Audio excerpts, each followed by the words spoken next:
بيهمني جدا او اللي انا بشوفه من ريد كلاب ان هم دايما في سهوله وفي بساطه حتى في التنظيم، حتى من الاعداد الكبيره اللي احنا بنعملها. احنا كده بفشل معين ما بتحبش ان انت تكرره تاني او بتحس بصعوبات معينه، وهل دي بالنسبه لك ريد فلاج ولا لا؟ حاجه معينه مثلا انت عملتها؟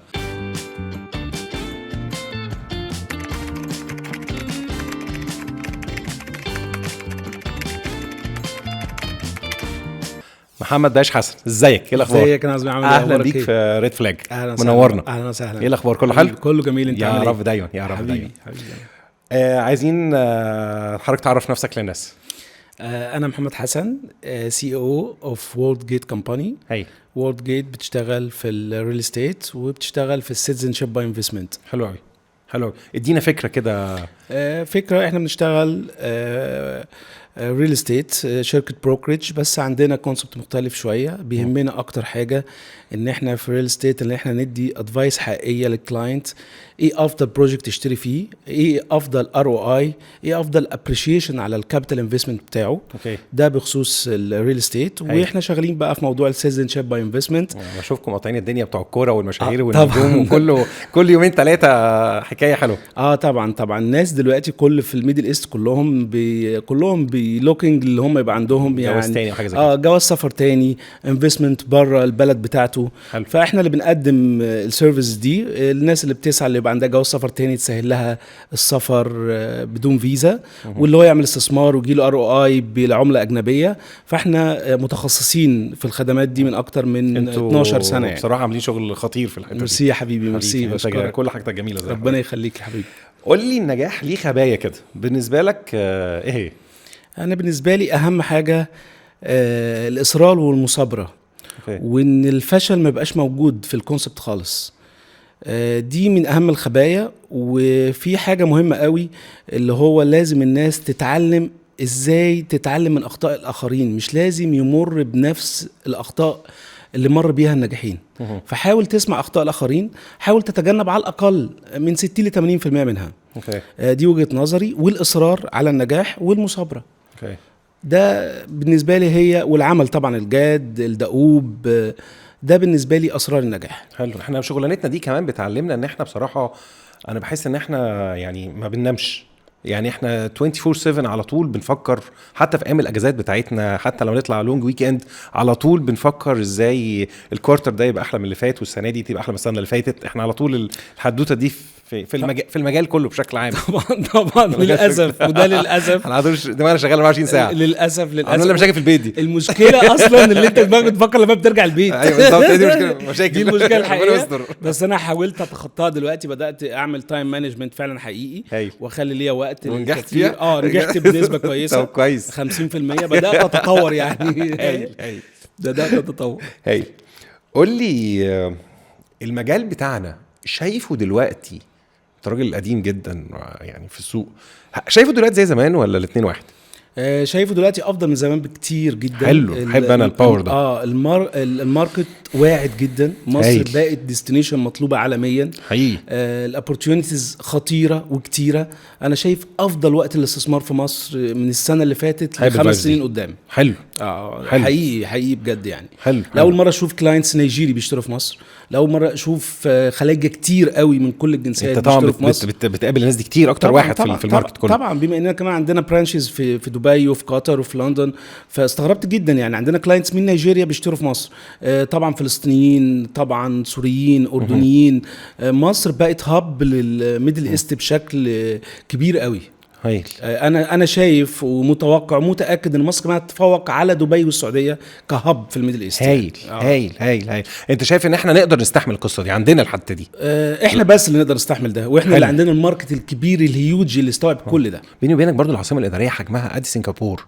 عندنا العالمين الدنيا ماشيه عامله ازاي. عندنا الحدوته بتاعت السخنه، الثلاثه ديستنيشن كل واحده في حته، وكل واحده بصراحه عامله بوم جداً. يعني في المجال بتاعتها. وفي الوقت بنشوف دايما حتى في اللي هو شهر 6 و7 و8 العالمين عامله ازاي هنا ما شاء الله. دلوقتي انا من الناس بصراحه اللي ما كنتش متخيل ان العاصمه الاداريه تبقى كده في الوقت ده، وان انت كل ما بتروحها بحس ان انا بتوه من كتر ما بشوف مباني، ما انا مش عارف اعلم بقى الشارع، ما انا بشوف مباني جديده وساين جديده والدنيا بتتطور بشكل احسن، والدنيا خلاص دلوقتي بقت يعني امر واقع الناس عايشه. امر واقع انا مش مصدقه. كل لما اشوف التقدم بجد والله مش كلام بس ده حقيقه والله العظيم حقيقه، اقسم بالله انا كل ما اروح العاصمه واشوف حي المال والاعمال انا مش مصدق. ده كله حصل امتى بالسرعه دي؟ كل حاجه من 3 سنين دي ما كانتش حاجه اصلا، طبعا خالص والناس كانوا بيقولوا عليها فنكوش، هنكذب على بعض، الناس كانوا بيقولوا عليها فنكوش، انا كنت مصدق. فانا رحت، لا انا انبهرت. انت لما بتقابل بقى جنسيات بقى وبيدخلوا العاصمه الاداريه الواو افكت بتشوفه ازاي على في عينيهم هم؟ بشوفه بطريقه، يعني بكلمك مثلا على الخلايجه عندهم انبهار وعندهم بنايات عملاقه وهيج جدا. بشوفهم منبهرين جدا بمصر. هقول لك حاجه، انا عمري في حياتي، انا عشت في الخليج 13 سنه، عمري في حياتي ما شفت كميه خلايجه موجودين في مصر زي السنتين دول. انا بقيت مثلا في اركان ولا في 5A الخلايجه اكتر من المصريين. فبصراحه مصر بقت ديستنيشن روعه. الناس كلها بتحاول تنفست في مصر، كل الجنسيات الخليجيه العربيه. العاصمه الاداريه بالنسبه لهم اهم حاجه، الساحل الشمالي، السخنه، برضو كتير منهم بيحبوا الغردقه وشرم الشيخ جدا. فانا شايف مصر جايه قوي قوي قوي يعني. انا ده انت حفزتني انا شخصيا، برافو عليك. ان شاء الله باذن الله، ان شاء الله اللي جاي يكون احلى كتير يا رب باذن الله. اكيد احلى ان شاء الله يا رب. قول لي دلوقتي احوش انا فلوسي ازاي؟ السيفنج انت شايفه عقار، شايفه ذهب، شايفه عمله؟ انت تنصح الناس بايه؟ انا لو سيفنج ولا انفستمنت؟ انت قول لي دلوقتي. انا من وجهه نظري افضل حاجه اللي انت تعمل سيفنج وانفستمنت ان ذا سيم تايم هو ريل استيت، هو العقارات. العقارات بكل اشكالها بقى، الاداري والسكني والتجاري، الاراضي. ده انا بشوف اقدر حاجه تقدر تعمل فيها سيفنج، وتعرف تعمل ROI محترم قوي. وتعرف تعزز الكابيتال بتاعك طول الوقت يعني. 30% التانيين بشوفهم دايما ما بين الذهب والعمله ككاش فلو، يبقى معاك كاش لما تعوز يبقى معاك كاش. فده افضل بس حاجه. مش ده الكور. لا الكور هو ريل استيت. واللي عايز يا جماعه يعمل ثروات هو مفيش غير ريل استيت، صدقوني. ترامب كان بتاع عقارات طبعا. هي فعلا الثروات ما بتجيش غير من العقارات واللونج تيرم قبل الشورت تيرم. صح، دي حقيقه. وبيني وبينك دلوقتي بقى في فرايز كتير قوي، يعني عايز حاجات كوميرشال موجود، ريتيل موجود، كلينكس موجود، حاجات حتى الاستثمار، الناس اللي هي بتقعد وتشتري وتأجر.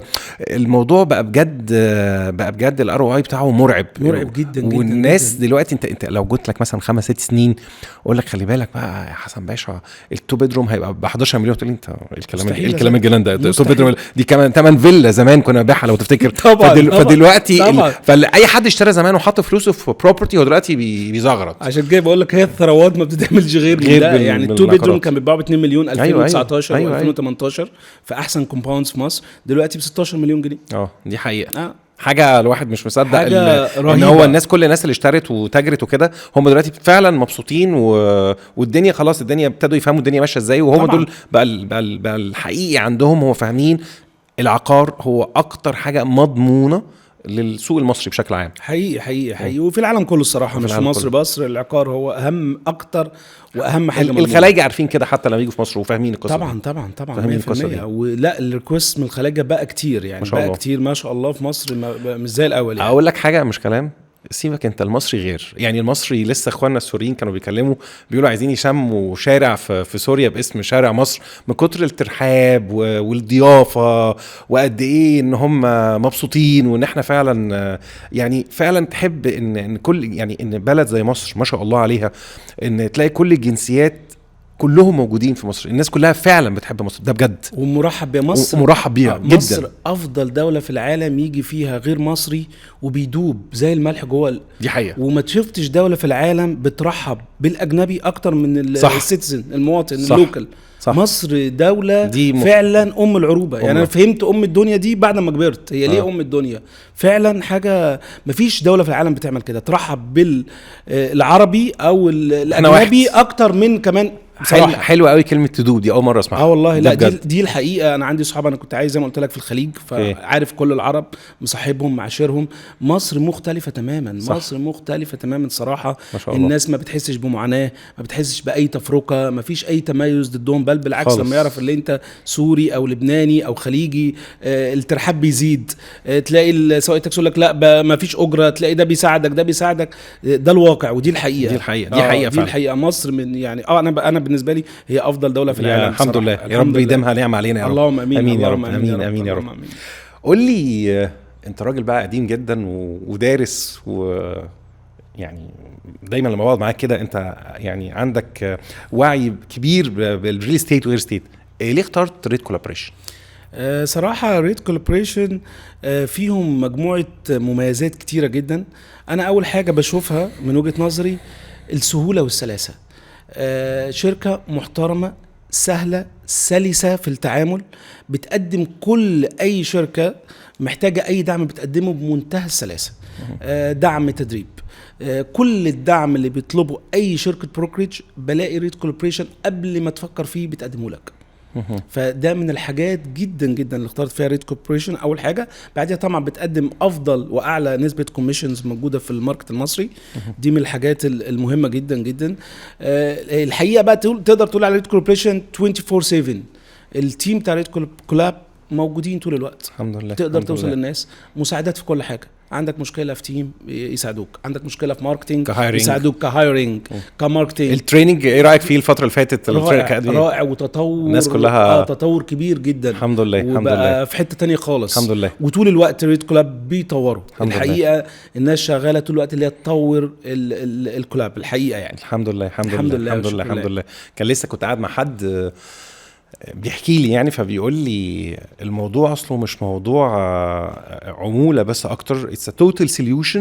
ريد بس هي اللي بتقدمه. فنفس الكلام اللي سيادتك بتقوله هو حتة الهايرنج، وبعدين نقل الخطوة التانية التريننج، وبعدين نقل الخطوة التانية اللي هو الليد هاب اللي احنا عملناه. وبعدين موضوع مش موضوع بس عمولة، موضوع ان انا مش بشغل بالي بقى ولا بتحصيل ولا بمضي عقود ولا الحق العقود انتهت ولا بفوض على عقود. انا مركز بس وبضرب كل جهدي في السيلز بس. فيمكن هي دي الحاجة اللي دايما كنت بقعد مع حضرتك وتقول لي هي دي الاد فاليو الحقيقية طبعا. ان انا قوتي كمثلا معاليك والتيم الجبار ما شاء الله بتاع سيادتك هو في السيلز. فانا مفضي نفسي بس للسيلز، فابتديت انتج بشكل اكبر الحمد لله. طبعا هي دي الحقيقه الصراحه يعني. والليدز هاب مختلف تماما ومتطور وان شاء الله في اكتر وفي احلى ان شاء الله الفتره الجايه ان شاء الله. 2025 بتاعتنا ان شاء الله اكيد. ان شاء الله باذن الله اكيد 100% ان شاء الله. احكي لي الدنيا لما بتحس انها شويه بقى فيها صعوبات اكتر وكده، بتوجه الكلاينت ازاي؟ يعني لما الدنيا بس يقول لك الدنيا صعبه، البروبرتي بقى غالي،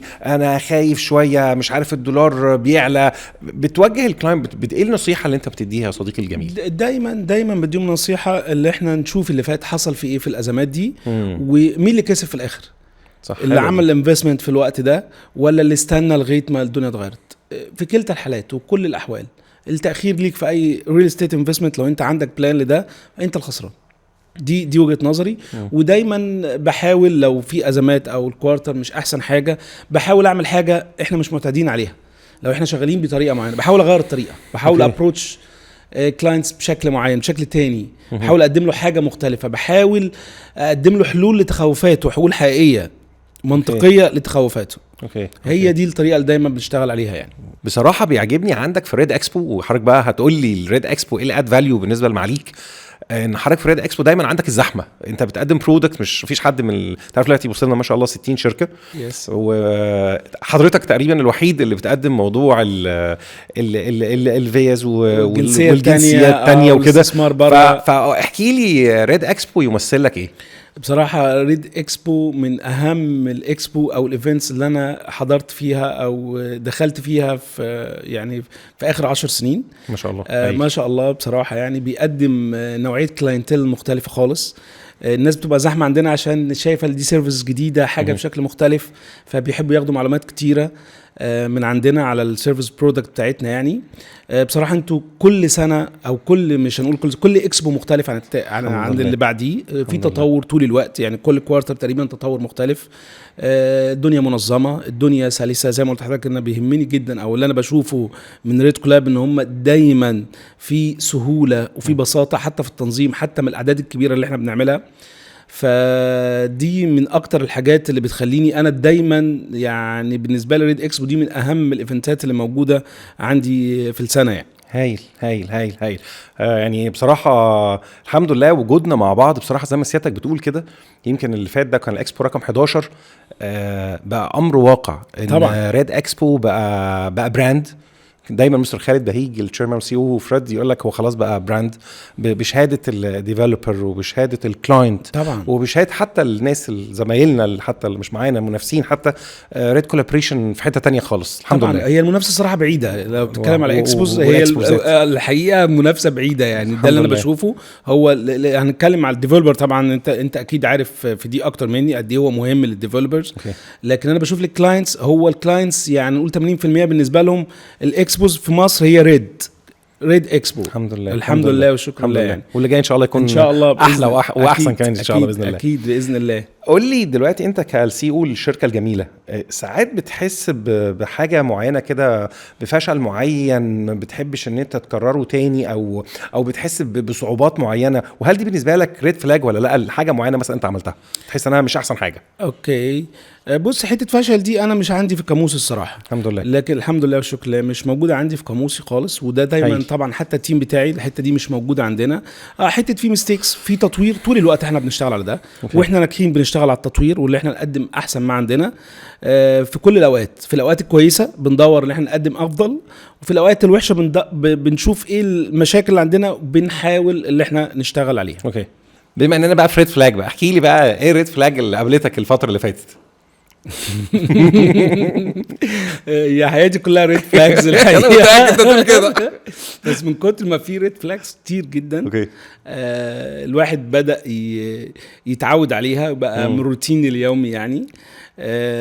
في حاجات كتيرة الصراحة، مناقصات كتيرة، بس دايما أنا بتعامل معاها وبعالجها وبعديها. لو بنتكلم مثلا على صعيد الشغل مثلا، كان عندي مشكلة دايما في الهايرنج، كان عندي مشكلة في المنتاليتي بتاعت الموظفين اللي جايين. فدي كانت بالنسبة لي ريد فلاج جدا. فكنت طول الوقت بحاول ادور على الناس كواليفايد، فدي صراحة ريد ساعدتنا فيها قوي. كان عندي مشكلة برضو في الماركتينج، كانت بالنسبه لي الكواليفيكيشنز بتاعت الليدز كانت بالنسبه لي فرقت معانا بصراحه طبعا جدا بصراحه. كانت بالنسبه لي ريد فلاج. ريد ساعدت في ده بخلاف بقى ريد فلاجز اللي احنا بنقابلها في حياتنا طول اليوم من السايز بتاع العربيه اللي عايزك تركن في الشارع قبل ما تخش الباركنج بتاعك غصب عنك، فعايزك تركن بره وانت عندك باركنج. هي مليانه الحقيقه ريد فلاجز، بس المهم انت تتعامل معاها بشكل ظريف، الاكسبتنس عشان خاطر تبقى سهله وسهله. عارف يا صديقي انت فكرتني بايه دلوقتي؟ وبصراحه هي دي يمكن يعني الباور اوف ريد الحقيقي. ان مثلا انا سو براود انا بقول حاجه زي كده، ان مثلا الليد هاب دي بصراحه اسلام ميديتور عبقري جينيس يعني، راجل عبقري. هو اللي مسك القصه وراح شايلها ويلا بينا. هتلاقي مثلا عمرو باشا عثمان لاند بانك قوي جدا جدا جدا في حتت كتير، مثلا بالذات ليها علاقه مثلا بالعاصمه الاداريه، هو اللي مسك الرايه وماشي بينا كلنا. معاليك موضوع الجنسيات والفيز وي تلاقينا في حتت كتير جدا حضرتك اللي ماسك الرايه. كل حد قوي في حته بقى هو اللي بيسوق المجموعة كلها للأحسن من كتر الخبرة اللي هو عنده فيها. ويمكن دي الحتة اللي مديانا كلنا باور، إن كل واحد قوي هو لا يبخل حقيقي بجد والله. مش بقول كده عشان قاعدين مع بعض والناس بتسمعنا خالص، بس هو فعلا لا يبخل أبدا بأن هو بيقول النو هاو بجد لكل المجموعة، لأن هو شايف وجرب. لما عمل كده كلنا رحنا حتة تانية خالص مع بعض. دي حقيقة بجد. وانت ذكرت اسلام فعلا لدرجة انا لما اتكلمت معاه في المشاكل اللي عندي في ليدز، بعت ليدز قبل قال لي بص خد الليدز دي اشتغلها وفريش ليدز اشتغلها لغاية ما نتكلم. فده تعاون وسلاسة غير عادية، ومن الحاجات فعلا اللي بتقوي ريد في انا اسف اتفضل. لا اتفضل. دي من الحاجات اللي بتقوي حتة اللي انت بتحكي عليه ده يرجع برضو للتوب مانجمنت فريد. السلاسة والسهولة لما يشوفوا واحد عنده باور في حتة بيسيبوه اعمل اللي انت عايزه. الحمد لله. بالعكس you will get full support. حقيقي. انت عارف انا مش عايز بس انسى حد. انا اخونا الجميل خليل فليف كان في الاول خالص حتى في الاكسبو كان هو ليه بصراحه دور كبير جدا، وكنا بنقعد عنده وكنا بنجتمع عنده في الفتره اللي فاتت لما كنا حتى لما خدنا المكان الكبير لما ما شاء الله عددنا كبر رحنا ديستريكت 5 كنا بنستغل عنده كنا بننزل تحت في الدور الاول عنده فليف، وكان ليه دور كبير جدا في الاتفاق مع المطورين طبعا وبناني وكده الفتره اللي فاتت. فحته ان احنا كلنا قلبنا على قلب بعض، كلنا احنا ريد فاميلي بجد حقيقي، كلنا يهمنا نجاح بعض لينا كلنا، هي دي اللي يمكن الحمد لله عامله ان احنا لينا اسم مختلف حقيقي في الماركت. طبعا لله. دي حقيقه. وبما انك ذكرت بناني بقى من يعني صراحه من تايكون. الناس الرائعه، تايكونز، الناس المثابره، الناس اللي بتشوف المشكله عندك فين ويفضل يشتغل عليها سنه ونص. بناني بيزعج بجد والله ما شاء الله اعظم ما شاء الله. لا في حياتي في الحته دي. قوي دايما عنده حلول، دايما رائع الصراحه. انا هفتن عليه بناني ساعات بقى مثلا محتاجه في حاجه فيبقى هو انت عارف طبعا بناني مش محتاج تليفون، محتاج تليفون بطاريته ما بتخلص. طبعا هو على طول ما شاء الله ماسك التليفون وفي ميتنج من هنا اللي بيعمل 5 ميتنج في نفس الوقت وبيعملهم، عارف ازاي ما اعرفش، بس هو عنده الحته دي عنده الحته دي ما اعرفش يعملها ازاي ما شاء الله عليه. بس هو بصراحه هو مثابر جدا وشاطر وعلاقته كمان بالديفلوبر الناس تحبه جدا. طبعا دايما بقول بناني بالذات لو بيدخل اي ديفلوبر تلاقيه بيسلم على السي او وبيسلم على الفراش وبيسلم على السيلز وبيسلم على البنت بتاعت اللي واقفه بره، هو عارفهم كلهم طبعا كلهم يعني طبعا. هو ليه علاقات ما شاء الله قديم برضه قديم ورائع وسلس وجميل الصراحه. انت جميل ربنا يخليك. انا مبسوط جدا جدا باللقاء الجميل ده. وانا كمان انت صديقي وحبيبي واضافه للريد والريد كولابوريشن ولينا كلنا ودايما كده في ظهر بعض، ودايما يا رب ان شاء الله 2025 تبقى سنه بوم كده لينا كلنا يا رب ان شاء الله. ان شاء الله انا حابب قوي الفايبز دي ان شاء الله باذن الله. شكرا صديقي، حبيبي. نورت الدنيا. شكرا.